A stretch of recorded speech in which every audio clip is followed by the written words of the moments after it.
ന്യൂനപക്ഷ വിഭാഗങ്ങളിൽപ്പെട്ട കച്ചവടക്കാരെ, വൃദ്ധരായവരെ വരെ നിഷ്കരുണം തല്ലിച്ചതയ്ക്കുകയും ഭീഷണിപ്പെടുത്തുകയും ചെയ്യുന്ന ഹിന്ദുത്വവാദികൾ ഇന്നത്തെ ഇന്ത്യയിൽ പതിവ് കാഴ്ചയാണ്.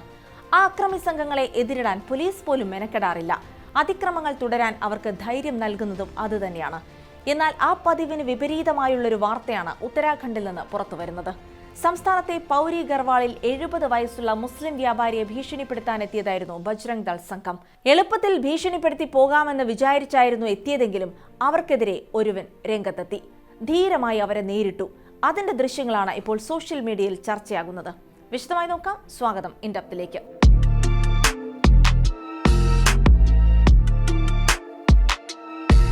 എന്റെ പേര് മുഹമ്മദ് ദീപക്. അത് വെറുമൊരു മറുപടിയായിരുന്നില്ല, ഒരു രാഷ്ട്രീയ പ്രസ്താവനയായിരുന്നു. ഹിന്ദുത്വ സംഘടനകളുടെ സമനില തെറ്റിക്കാൻ മാത്രം പ്രഹരശേഷിയുള്ള ഒന്ന്. ഇക്കഴിഞ്ഞ ജനുവരി 26-ന് ഉത്തരാഖണ്ഡിൽ ഒരു മുസ്ലിം കച്ചവടക്കാരനെ ഭീഷണിപ്പെടുത്താനെത്തിയ ബജ്രംഗ് ദൾ സംഘത്തോടായിരുന്നു ദീപക് കുമാർ എന്ന യുവാവിന്റെ ഈ മറുപടി. ദീപക് കുമാർ തന്റെ സുഹൃത്തിന്റെ കടയിലിരിക്കുമ്പോഴാണ് തൊട്ടടുത്തുള്ള കടയുടെ ഉടമ വക്കീൽ അഹമ്മദ് എന്ന വയോധികനെ ഭീഷണിപ്പെടുത്താൻ ഹിന്ദുത്വ സംഘം എത്തുന്നത്. ബജ്രംഗ് ദൾ പ്രവർത്തകരെന്ന് സ്വയം പരിചയപ്പെടുത്തിയ അവർക്ക് വക്കീൽ അഹമ്മദിന്റെ കടയുടെ ബാബ എന്ന പേരായിരുന്നു പ്രശ്നം.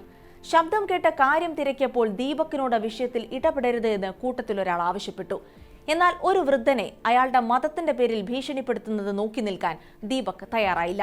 മറ്റുള്ളവർക്കെല്ലാം ബാബ എന്ന് കടയ്ക്ക് പേരിടാമെങ്കിൽ എന്തുകൊണ്ട് അഹമ്മദിന് മാത്രം പറ്റില്ല എന്നായിരുന്നു ദീപക്കിന്റെ ചോദ്യം. 30 വർഷത്തെ പഴക്കമുള്ള അഹമ്മദിന്റെ കടയുടെ പേര് നിങ്ങൾ മാറ്റിക്കുമോ എന്നും ദീപക് ചോദിച്ചു. അപ്പോഴാണ് കൂട്ടത്തിലൊരാൾ ദീപക്കിനോട് പേരെന്താണെന്ന് ചോദിക്കുന്നത്. ആ ചോദ്യത്തിനുള്ള മറുപടിയായിരുന്നു എന്റെ പേര് മുഹമ്മദ് ദീപക് എന്നത്. സംഭവത്തിന്റെ ദൃശ്യങ്ങൾ ഇപ്പോൾ സമൂഹ മാധ്യമങ്ങളിൽ വൈറലാണ്. താൻ ഒരു ഇന്ത്യക്കാരനാണെന്നും നിയമത്തിന് മുന്നിൽ എല്ലാവരും തുല്യരാണെന്ന് ബോധ്യപ്പെടുത്താനുമാണ് പേര് ചോദിച്ചപ്പോൾ മുഹമ്മദ് ദീപക് എന്ന് പറഞ്ഞത് എന്നാണ് ദീപക് പറയുന്നത്. ഒരു വൃദ്ധനെ ഭീഷണിപ്പെടുത്തരുത് എന്ന് മാത്രമാണ് പറഞ്ഞതെന്നും റോയിട്ടേഴ്സിനോട് സംസാരിക്കവേ ദീപക് പ്രതികരിച്ചിരുന്നു.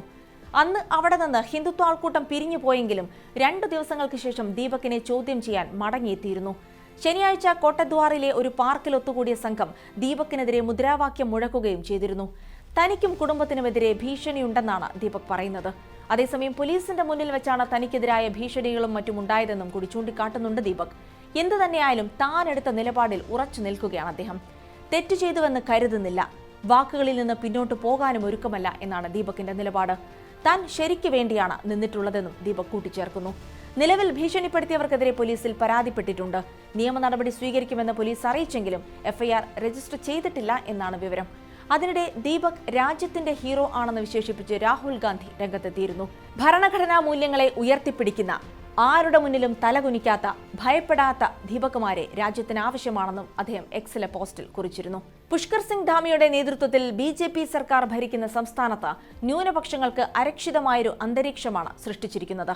ത്രിപുരയിൽ നിന്നുള്ള ഒരു വിദ്യാർത്ഥിയുടെ കൊലപാതകം, വികാസ് നഗറിൽ കശ്മീരി വിദ്യാർത്ഥികൾക്കെതിരായ ആക്രമണം എന്നിവ അതിന്റെ തെളിവുകളാണ്.